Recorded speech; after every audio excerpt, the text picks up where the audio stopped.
ese ubwo nakubariye inkuru y'ukuntu nagiye kuri sipine bwa mbere nabaye nkihagera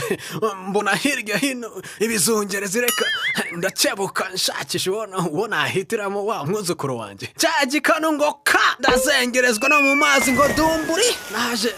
naje gufungura amaso igisoro cy'ibigango kindi hejuru wa muntu iminwa cyayintamitse agatuza cenda kugashwanyaguza ngo kiri gukanda amazi cyoka ubwo kuko kera nari icyago mu gukirana mba ndagihiritse kiratumbagira ariko kirankomeza tuba tujyanye muri ya mazi nabaza wa mwuzukuru wanjye ni